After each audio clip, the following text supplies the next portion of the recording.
So friends, हमारी पूरी तैयारी हो चुकी है और अभी है समय शाम के 4 बजे और बस हम निकल ही रहे हैं। गाड़ी हमारी बाहर खड़ी हुई है और मैं तैयार हो चुकी हूँ। तो चलिए चलते हैं और देखते हैं कैसा रहता है हमारा सफ़र। उम्मीद करते हैं कि अच्छे से घर पर पहुँच जाएं और कम से कम 8 बज जाएगा हमें पहुँचने में, 4 घंटे लग जाते हैं।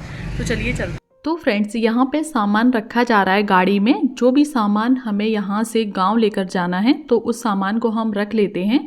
कम से कम 3 से 4 बैग हो गए हैं। एक बैग में बच्चों के कपड़े आ गए हैं और एक बैग में मेरे और हस्बैंड के आ गए हैं। साथ में कैमरा, ट्राइपॉड, सारी ही चीज़ें लेके जानी पड़ती हैं। तो सामान भी बहुत ज़्यादा हो गया है और घर के लिए भी ढेर सारा सामान ख़रीदा है, जैसा कि मैंने आप लोगों को दिखाया था पिछले ब्लॉग में। तो वही सामान यहाँ पर गाड़ी में रखा जा रहा है। सो फ्रेंड्स, यहाँ पे सारे भगवान जी बैठ चुके हैं गांव जाने के लिए। इस तरीके से बिठा लिया है, नीचे कॉटन लगाया है और उसके ऊपर से भगवान जी को बिठा लिया है। ये है राधा कृष्ण। तो सभी लोग अच्छे से लेट गए हैं और बस चलिए चलते हैं। और फ्रेंड्स, यहाँ से हमारा खूबसूरत सा सफ़र स्टार्ट हो चुका है कानपुर से हमारे गांव जाने तक का। तो हम यहाँ से निकले हैं 4 बजे और कम से कम हम 8 से 8:30 बजे के बीच में अपने गांव पहुँचेंगे। 4 से 4.5 घंटे लग जाते हैं। अगर कहीं रास्ते में रुक जाएं तो 5 घंटे भी लग जाते हैं।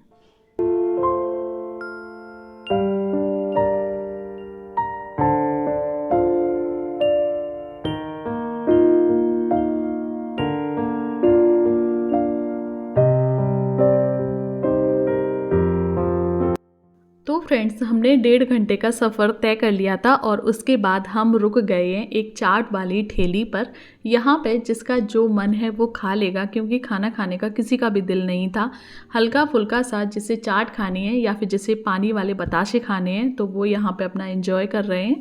छोटे वाले बेटे को चाट बिल्कुल भी पसंद नहीं है, तो ये मीठे वाले जो पानी बतासे बनते हैं उन्हें ही खा रहा है और आप देख सकते हैं इसे कितने अच्छे लगते हैं। तो ये यहाँ पे इसे एंजॉय कर रहा है। हस्बैंड ने चाट ली है, मैंने भी चाट ली है और जो बड़ा वाला बेटा है उसने भी चाट ली है। तो हम यहाँ पे थोड़ा सा कुछ खा लेंगे, उसके बाद घर पर जाएंगे, क्योंकि फ्रेंड्स मम्मी ने सब लोगों के लिए खाना बना के घर पर रखा हुआ है।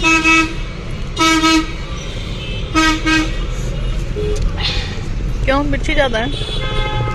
हाँ मम्मा, एक बार में कितनी खा सकती हूँ ये? एक।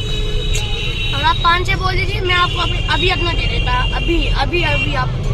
अच्छा, बहुत तीखा है फ्रेंड्स। मैं भी यहाँ पे अपना ये खा रही हूँ।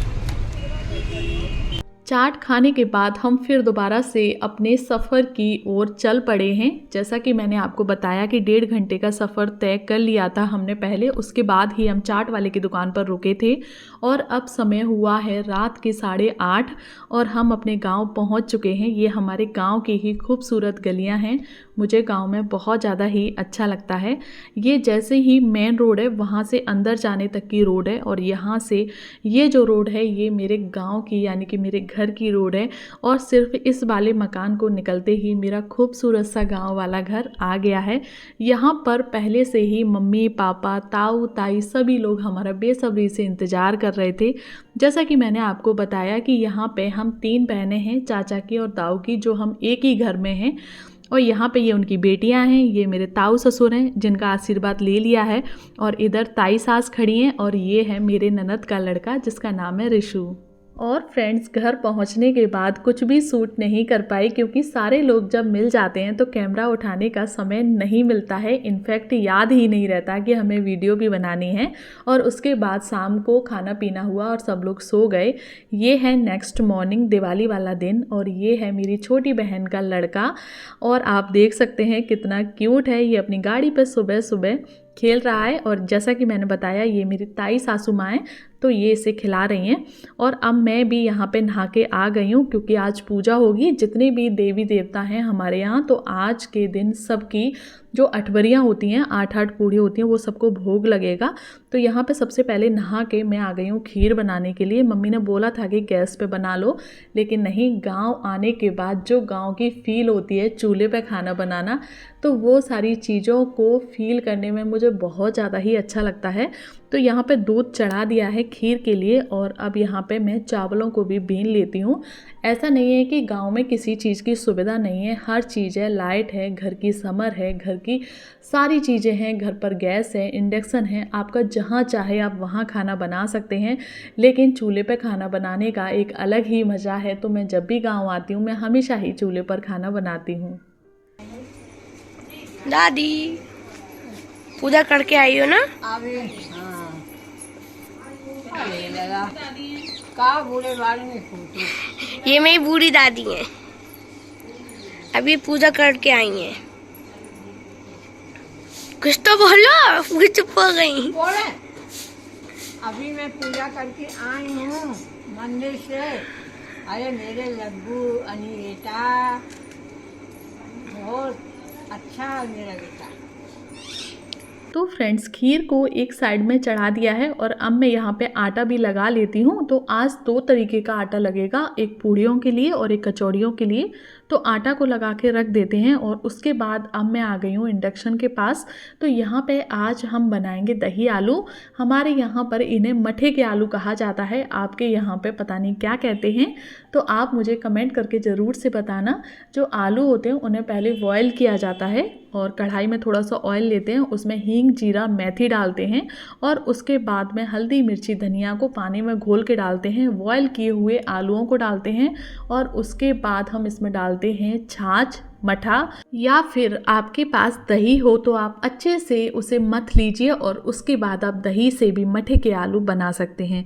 तो यहाँ पे सब्जी मेरी बन रही है, आप देख सकते हैं। ये सब्जी का जो टेस्ट है वो पूड़ियों के साथ बहुत ज़्यादा ही टेस्टी लगता है।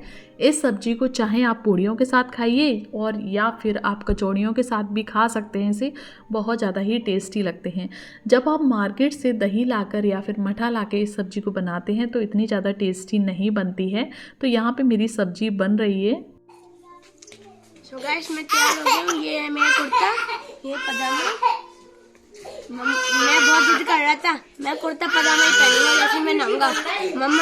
मम्मा बोलेंगी नहीं पहनूंगी, अभी गंदा कर लोगे, फिर वो हो जाएगा, वो हो जाएगा। मैंने नहीं मैं तो पहनूंगा। फिर मेरी मम्मा से बोला कि मम्मा रात को तो कोई देखता हूँ, पहन ले दो।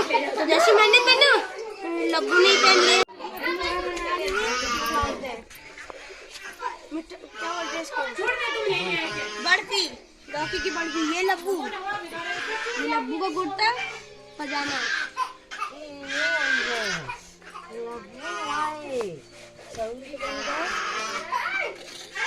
और फ्रेंड्स उसके बाद मम्मी भी नहाकर आ गई हैं, क्योंकि मैंने सारी तैयारी कर ली थी। मम्मी ने जो ऊपर के काम थे वो सारे कर लिए हैं और अब यहाँ पे मैं बेल देती हूँ पूड़ी, कचौड़ी और मम्मी सेकती जाएंगी। और ये मेरी दीदी की, जो बड़ी वाली दीदी हैं, उनकी बेटी है, दादी हैं। तो यहाँ पे पूजा की तैयारी भी हो रही है, साथ ही साथ में भोग भी लगता जाएगा भगवान जी के लिए। तो 3 से 4 देवी देवता हैं हमारे यहाँ, जिनके यहाँ पर अलग अलग से थाली सजा के उनका भोग लगाया जाता है। और भोग लगने के बाद सब लोग खाना खाना स्टार्ट कर देंगे। तो त्यौहार है और आज का जो खाना है वो और भी ज़्यादा स्वादिष्ट बना है। और यहाँ पे खाना पापा ने स्टार्ट कर दिया है। तो खीर बनी थी, मठे के आलू बने थे और साथ में ही बनी थी सूखी आलू गोभी की सब्जी। तो यहाँ पे सबसे पहले पापा खाना खा लेते हैं, क्योंकि अगर पापा खाना खा लेते हैं तो सब लोग कभी भी किसी भी टाइम खा लेते हैं। अगर पापा रह जाते हैं तो सब लोगों को फिर खाना खाने में थोड़ी सी देर हो जाती है। और जैसे ही हम सब लोगों का खाना ख़त्म हुआ और उसके बाद मैं आ गई हूँ इधर रंगोली बनाने के लिए, क्योंकि जब भी मैं गाँव आती हूँ तो मुझे रंगोली बनाना बहुत ज़्यादा ही अच्छा लगता है। हाँ, मैं इतनी ज़्यादा अच्छी रंगोली नहीं बना पाती हूँ, लेकिन कोशिश करती हूँ कि अच्छे से अच्छी रंगोली बना सकूँ। तो यहाँ पे मेरी हेल्प कर रही हैं मेरी दीदी की लड़कियाँ। बड़ी वाली लड़की ने बहुत ज़्यादा हेल्प की। ये बहुत ज़्यादा ही किसी भी चीज़ में इन्वॉल्व हो जाती है। कोई भी चीज़ एक बार बता दो तो उसी तरीके से करने लगती है। ये मेहंदी भी बहुत अच्छी लगाती है और मेरे साथ इसने बहुत ज़्यादा इस बार मेरी हेल्प की है। पिछली बार ये छोटी थी तो इसने हेल्प नहीं की थी और इस बार इसने पूरी रंगोली में मेरी बराबर से हेल्प की है। तो यहाँ पे जो हमारी रंगोली है वो बन रही है, कैसी लग रही है आपको, आप लोग ज़रूर से मुझे कमेंट बॉक्स में कमेंट करके बताना। रंगोली पूरी हमारी हो जाएगी और उसके बाद मैं इस ब्लॉग को यहीं पे एंड कर दूँगी, क्योंकि ब्लॉग काफ़ी बड़ा हो गया है। और इसके बाद हमने दीपावली को किस तरीके से सेलिब्रेट किया, किस तरीके से मनाया, हमारी फैमिली में कितने सदस्य हैं, कैसे हम सब लोग रहते हैं और किस तरीके से दीपावली मनाते हैं, ये सारी चीज़ें आपको नेक्स्ट ब्लॉग में देखने के लिए मिलेंगी।